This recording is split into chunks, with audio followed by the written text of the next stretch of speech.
अमरावती महानगरपालिकेने 2026-27 या आर्थिक वर्षाच्या अर्थसंकल्पाची तयारी सुरू केली असून शहराच्या विकासासाठी नागरिकांच्या सूचना आणि मतांना प्राधान्य देण्याचा निर्णय घेतला आहे।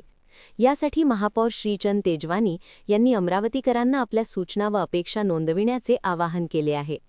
महापौर तेजवानी यांनी सांगितले की महानगरपालिकेचा अर्थसंकल्प हा केवळ आर्थिक आकडेवारीचा दस्तऐवज नसून शहराच्या भविष्यातील विकासाचा रोडमॅप असतो।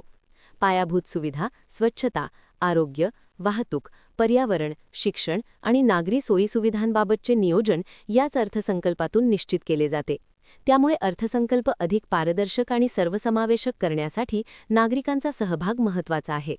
शहरातील तरुण, विद्यार्थी, व्यापारी, उद्योजक, सामाजिक कार्यकर्ते, महिला तसेच ज्येष्ठ नागरिकांनी पुढे येऊन आपल्या परिसरातील समस्या व विकासाबाबत सूचना द्याव्यात, असेही त्यांनी आवाहन केले। रस्ते, स्वच्छता, सांडपाणी व्यवस्था, उद्याने, क्रीडांगणे, प्रकाश योजना, वाहतूक व्यवस्था तसेच पर्यावरण संवर्धनाबाबत नागरिकांनी रचनात्मक सूचना कराव्यात, असे महापौरांनी नमूद केले। नागरिकांच्या सूचना नोंदविण्यासाठी महानगरपालिकेतर्फे विशेष व्यवस्था करण्यात आली असून दिलेल्या QR कोडद्वारे किंवा मनपाच्या अधिकृत संकेतस्थळावर जाऊन अभिप्राय नोंदविता येणार आहे। प्राप्त झालेल्या सूचनांचा विचार करून अर्थसंकल्पात आवश्यक तरतुदी करण्याचा प्रयत्न केला जाईल, असेही त्यांनी स्पष्ट केले।